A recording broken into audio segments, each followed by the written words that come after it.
On a Tuesday morning in October of 1949, a 23-year-old woman named Ruth was escorted through a set of iron doors by two attendants in white uniforms. She wasn't screaming. She wasn't fighting. She was simply crying, and that, according to her admission record, was enough. Her diagnosis: emotional instability due to domestic disagreement. Her husband had signed the commitment papers the night before. Within 6 hours, Ruth was stripped of her clothes, assigned a number, and placed in a ward with 47 other women. She would not leave that building for 11 years. But Ruth's story isn't the beginning. It's barely even the middle. The institution that consumed her life had been operating for over a century before she ever arrived. And the forces that built it, the ideology, the economics, the racial politics, had been quietly constructing the architecture of her captivity long before she was born. This is the story of how America built a system designed to look like healing, and what it actually was. In 1773, the colony of Virginia opened what would become the first public psychiatric institution in America. It was called the Public Hospital for Persons of Insane and Disordered Minds, and it sat in Williamsburg, a few hundred yards from the colonial capital. The founders believed they were doing something genuinely progressive. The prevailing logic in Europe was that the mentally ill were dangerous animals who needed to be caged. The Williamsburg institution was supposed to be different, a place of ordered routine, fresh air, and moral correction. The reality was considerably less inspiring. Patients were chained to their beds during the winter months to prevent what administrators called nocturnal agitation. Cold water was poured over those deemed too excited. Wooden boxes were built around the most disturbed patients so that staff didn't have to interact with them directly. The institution held fewer than 30 patients in its first decade, and its cure rate, by the hospital's own accounting, hovered around 12%. Still, it existed, and in a country that had previously handled mental illness through family confinement, poorhouses, or public ridicule, the existence of a designated institution felt like advancement. The idea spread slowly, then all at once. By the early 1800s, reformers were publishing reports, giving lectures, lobbying state legislatures. The most influential of these was a Boston schoolteacher named Dorothea Dix. In 1841, she began visiting county jails in Massachusetts and found something she couldn't stop thinking about: mentally ill people housed in unheated cells alongside criminals, some of them naked, many of them clearly suffering from conditions that had nothing to do with moral failure or criminality. She spent 18 months documenting what she saw. Then she brought her findings to the Massachusetts state legislature. Her report was careful, measured, and devastating. She described a woman in Newburyport chained to a wall in a cold room with no furniture and no clothing. She described a man in Danvers kept in a wooden cage.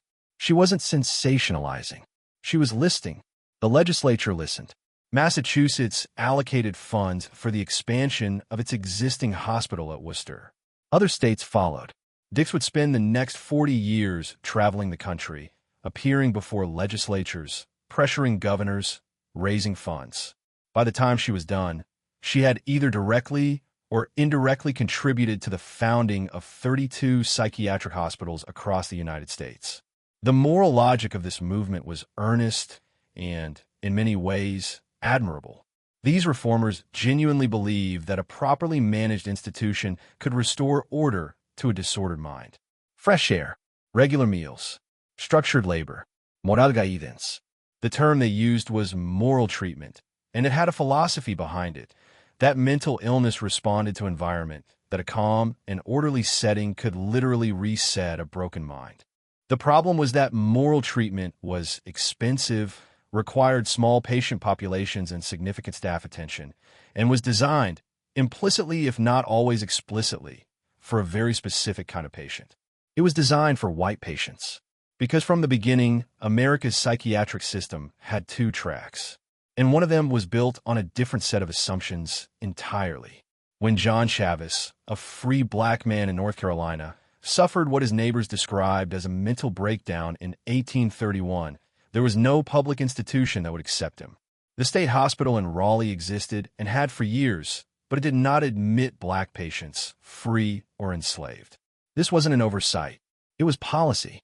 The argument made by hospital administrators and state legislators at the time was framed in the language of medicine, but was really an argument about social order.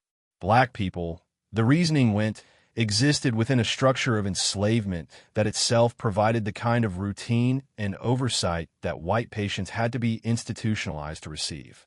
Slavery, in this logic, was already a form of treatment. The man who gave this argument its most infamous expression was Samuel Cartwright, a New Orleans physician who published a paper in 1851 in the New Orleans Medical and Surgical Journal. Cartwright described what he called two new diseases specific to black people. The first he named drapetomania, a condition characterized by the compulsion in enslaved people to flee captivity. The second he called dysesthesia ethiopica, which described the tendency of free black people to engage in what Cartwright characterized as destructive or antisocial behavior. Both were classified as pathologies of blackness. Both were used to justify confinement and punishment as treatment. Cartwright's diagnoses were not widely accepted by the mainstream medical establishment of his time, but they weren't irrelevant either. They circulated. They were cited. They provided a kind of intellectual architecture that would shape psychiatric thinking about race for the next century. After the Civil War, when the question of black mental health could no longer be ignored, the solution the South arrived at was not integration of existing hospitals, but the construction of separate ones. The Eastern State Hospital for Colored Insane opened in Virginia in 1869. Similar institutions were established across the former Confederacy throughout the 1870s and 1880s. The northern states, meanwhile, practiced a softer version of the same exclusion, technically admitting black patients but housing them in segregated wards, assigning them lower quality food, providing less staff attention, and offering almost no individualized treatment. What did separate mean in practice? At the Central State Hospital in Petersburg, Virginia, which by the turn of the century had become the largest black psychiatric institution in the country, conditions were defined by a logic of containment, not cure. Patient-to-staff ratios ran as high as 80-1 in some wards. Buildings were underheated in winter and ventilated only by windows that were kept locked for months at a time. The mortality rate from tuberculosis alone, in the early 20th century, regularly exceeded 20% of the patient population per year. The record-keeping was minimal. This was not accidental. When a patient died at Central State, the death was recorded with a category designation and a number, not always a name. Of the thousands of black patients who entered the institution between 1870 and 1920, a significant portion cannot be traced at all. They arrived. They disappeared. The archive that should document what happened to them is largely empty. While the segregated South was building parallel institutions to contain black patients, the broader American asylum system was undergoing a transformation that had nothing to do with race and everything to do with money. Moral treatment, as originally conceived, required small institutions, no more than 200 patients, according to its most committed advocates. At that scale, superintendents could know their patients by name. Individualized attention was possible, but states were spending money, and the patient population kept growing. What changed was partly immigration. Between 1880 and 1920, millions of people arrived in American cities from Southern and Eastern Europe, often poor, often unable to speak English, often living in crowded and economically precarious conditions that produced genuine psychological distress. Many of them ended up in state hospitals. What also changed was the legal architecture of commitment. Throughout the 19th century, commitment standards varied by state and were often alarmingly low. A husband could commit a wife on his own authority in many jurisdictions. A local justice of the peace could order institutionalization based on a single witness statement. Children could be committed by their parents. The poor could be committed by local officials who simply didn't want the expense of supporting them any other way. The system designed to treat mental illness became, in significant measure, a system for warehousing the inconvenient. By 1900, the average state hospital held not the 200 patients that moral treatment required, but somewhere between 800 and 1,500. By 1940, several hospitals had exceeded 5,000 patients. The institution at Pilgrim State in New York, at its peak in the 1950s, held more than 13,000 patients, making it, briefly, the largest psychiatric institution ever built. At that scale, treatment was impossible. What remained was management. And within management, a specific economic logic emerged that would define the institution for generations. Patient labor. The farms and laundries and kitchens that most large asylums maintained were not incidental to the institution's operation. They were central to it. Patients grew the food. They cooked the meals. They washed the linens. They built and repaired the buildings. They maintained the grounds. In many institutions, the patient workforce was so essential to daily operations that without it the institution would have required several times its actual paid staff. This was described in the institution's own language as therapeutic. Work, the argument went, provided routine. It reduced idleness. It gave patients a sense of purpose. What it also did was provide free labor to institutions that charged states for patient care while minimizing what they actually spent on it. The economics were not incidental. Superintendents who ran the most efficiently operated hospitals, meaning those whose farms produced the most food and whose patient labor reduced the most costs, were the superintendents who received the most favorable budget reviews. The patients doing this work were not volunteers. They had not agreed to the terms. They had been committed, in many cases involuntarily, and their labor was extracted as a condition of their residence. At the Milledgeville State Hospital in Georgia, by 1910, patients were maintaining a 400-acre farm, operating a sawmill, running a full dairy, and staffing a brickyard that manufactured materials for the hospital's own construction projects. The financial value of this labor, calculated at the going rate for free labor in the region, would have been substantial. It appeared nowhere in the hospital's public accounting. The 20th century arrived carrying a new vocabulary for the mind. Freud, Jung, Adler, the language of the unconscious repression, neurosis, was filtering into American medical culture by the 1910s, and with it a shift in how psychiatry understood itself. The old asylum superintendents were administrators. They managed large institutions. The new generation of psychiatrists wanted to be doctors in the full sense, diagnosticians, theorists, practitioners of a medical science that could identify and treat specific disorders. This ambition produced some genuine advances. It also produced some of the worst chapters in the history of American medicine.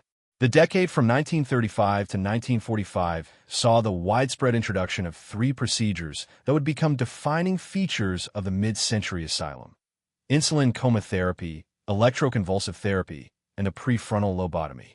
Insulin coma therapy, developed in Vienna in 1933 by Manfred Sockel, involved injecting patients with large doses of insulin to induce hypoglycemic coma. The idea being that the brain, deprived of glucose, would somehow reset its disordered patterns.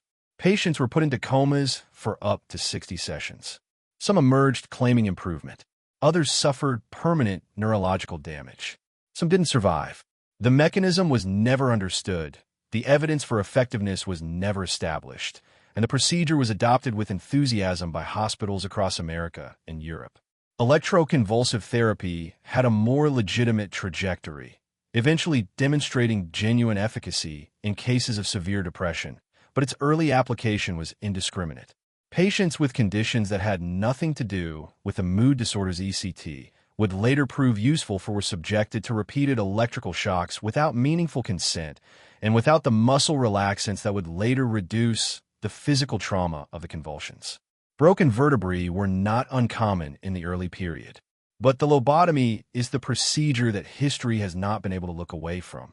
Walter Freeman, an American neurologist who had never completed a surgical residency, developed and popularized what he called the transorbital lobotomy, a technique that involved inserting a long metal pick through the eye socket above the eyeball and sweeping it through the frontal lobe of the brain. The procedure took about 12 minutes. Freeman performed it in his office. He performed it in hospitals. He performed it from the back of his converted camper van, which he called the Lobotomobile, traveling the country to bring the procedure to patients wherever he could find them. Between the 1940s and the early 1960s, an estimated 40,000 lobotomies were performed in the United States. Patients were not asked. In many cases, family members gave consent without being told what the procedure actually involved. Superintendents authorized the procedures on wards. State hospitals used lobotomies specifically because they worked not in any meaningful therapeutic sense, but because they reduced behavior that was difficult to manage. The agitated patient became quiet. The aggressive patient became passive. The human being remained, but something behind the eyes had been rearranged. The patients who bore the greatest burden of these experimental procedures were not the wealthy. They were not the connected. They were overwhelmingly the poor, the voiceless, the already powerless, and they were disproportionately people of color. At Central State in Virginia, at the Maryland Hospital for the Insane, at state institutions across the South, Black patients were subjected to experimental procedures at higher rates than white patients. The logic was not always stated explicitly, but it ran through the institution like a current. These patients had fewer advocates.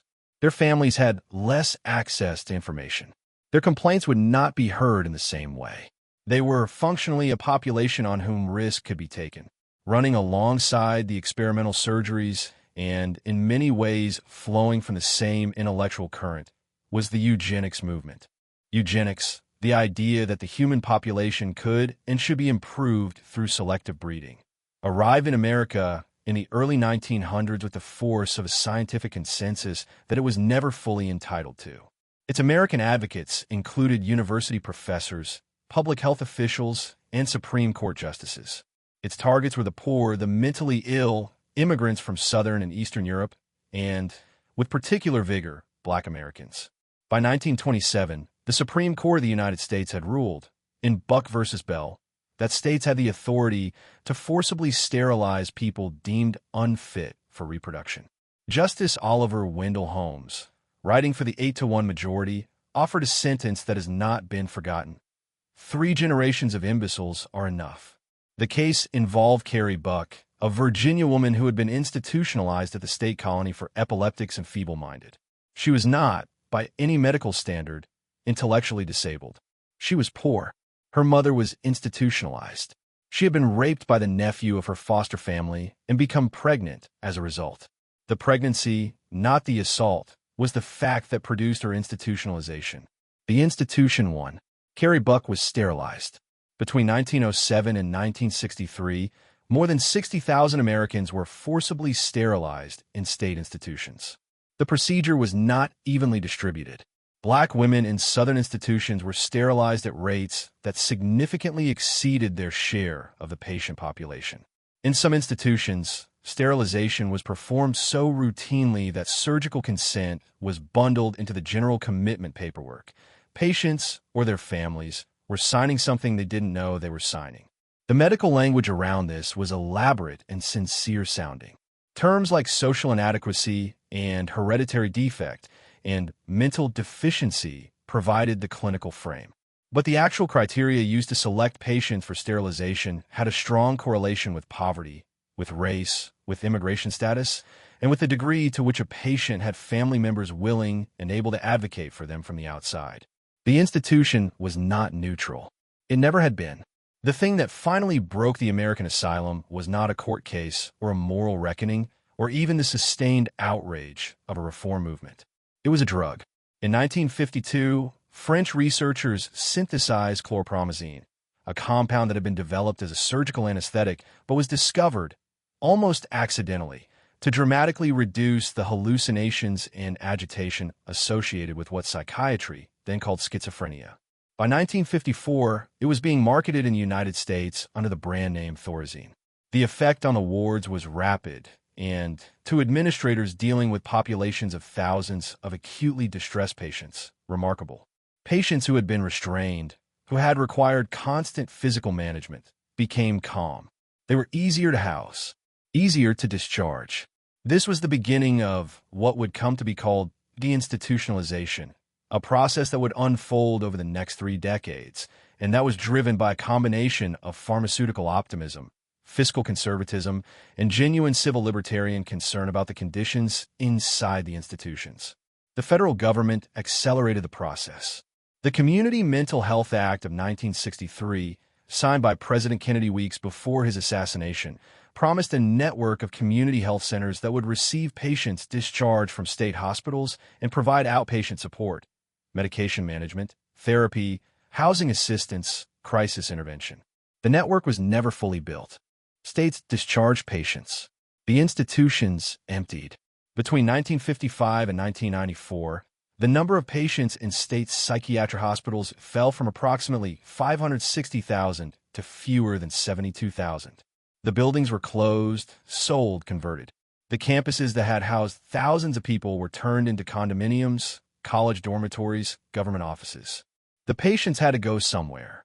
Many went to nursing homes, which were regulated differently than psychiatric institutions and had little capacity to treat serious mental illness.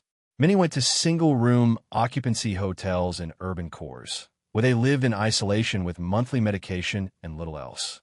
Many went to the streets. By the early 1980s, the connection between deinstitutionalization and the growing visible population of homeless people in American cities was becoming impossible to ignore. The Reagan administration, reducing federal support for mental health services as part of broader budget cuts, made the situation worse. The community health centers that had been promised in 1963 existed in many places only as names, buildings with a sign, but without the funding to provide meaningful care. What had promised to be liberation became, for many of the most seriously ill, a different kind of abandonment. The locked ward and the street corner were not the same thing, but both shared a common characteristic. There were places where people went and were not heard from again. The criminal justice system expanded to absorb what the mental health system had released. By the 1990s, the Los Angeles County Jail, Rikers Island in New York, and the Cook County Jail in Chicago had each individually become, by volume, the largest mental health facilities in their respective states. Police officers, untrained in psychiatric crisis response, became a de facto frontline mental health system. Jails designed for security and punishment became the warehouses that the asylums had once been. The racial disparities that had shaped the asylum era did not disappear. They migrated. Studies conducted through the 1990s and 2000s consistently showed that Black patients with serious mental illness were more likely than white patients with the same diagnoses to be arrested rather than hospitalized during a crisis, more likely to be involuntarily committed, more likely to be placed in more restrictive settings within institutions, less likely to be diagnosed accurately, and less likely to receive evidence-based treatment. Some of these disparities trace to the same structural factors that had always existed: poverty, lack of insurance, lack of access to outpatient care, distrust of medical institutions built through generations of actual mistreatment. But some of them traced directly to bias within the diagnostic system itself. A 1994 study found that Black patients were significantly more likely than white patients presenting with the same symptoms to be diagnosed with schizophrenia rather than bipolar disorder, a finding replicated in subsequent research. The significance was not merely taxonomic. Schizophrenia carried a different treatment profile, a different prognosis, a different relationship to the legal system, and a different set of social consequences. Getting the diagnosis wrong, in a direction that consistently disadvantaged Black patients, was not a statistical anomaly. It was a pattern, and patterns at that scale don't occur without cause. The ghost of Samuel Cartwright's invented diagnoses didn't haunt these outcomes directly, but the tradition he represented, the tradition of using psychiatric classification as an instrument of social control applied disproportionately to Black lives, had not vanished. It had simply modernized its vocabulary. The buildings themselves began to tell stories in the 1990s, when researchers and journalists and descendants of former patients started going back into the archives. At Central State Hospital in Virginia, a construction project in 1993 unearthed hundreds of unmarked graves on the hospital grounds. The bodies were primarily those of Black patients who had died at the institution in the late 19th and early 20th centuries. Many had no names attached to their remains. The state's response was slow. The families of former patients, many of whom had never known what became of their relatives, were not initially notified. In Mississippi, at the East Mississippi State Hospital, similar excavations found mass burial sites. In Georgia, at Milledgeville, historians piecing together the institution's records found evidence that patient remains had been used for decades as teaching materials for the medical school, a practice that had never been disclosed to patients or their families, and that had again fallen disproportionately on Black bodies. At the Willowbrook State School in New York, which had been built for children classified as intellectually disabled and had by the 1960s devolved into conditions that an investigator for Robert Kennedy described as worse than a zoo. Children living on bare floors in their own waste, malnourished, undertreated. The expose in 1972 by Geraldo Rivera brought the conditions to public attention for the first time. The institution had been operating for decades. The pattern across all of these revelations was the same. The worst things that happened to the most vulnerable people, behind walls built to keep the public from seeing, in institutions whose own record-keeping was designed to minimize scrutiny. The American asylum was not a system that failed its good intentions. It was a system whose intentions were, from the beginning, more complicated than it admitted. Today, the landscape is changed and unchanged. The large state hospitals are mostly gone, their Victorian hulks converted into luxury apartments or standing derelict in the middle of campuses that no one knows quite what to do with. The language of mental health is more sophisticated, more humane, more attentive to patient experience than at any previous point in American history. And the disparities persist. Black Americans are still significantly less likely than white Americans to receive mental health treatment when they need it. They're still more likely to be misdiagnosed. They're still more likely to be involuntarily committed. They are still more likely to encounter the criminal justice system as a first point of contact for psychiatric crisis. They are still more likely to be diagnosed with more severe conditions when presenting with the same symptoms as white patients.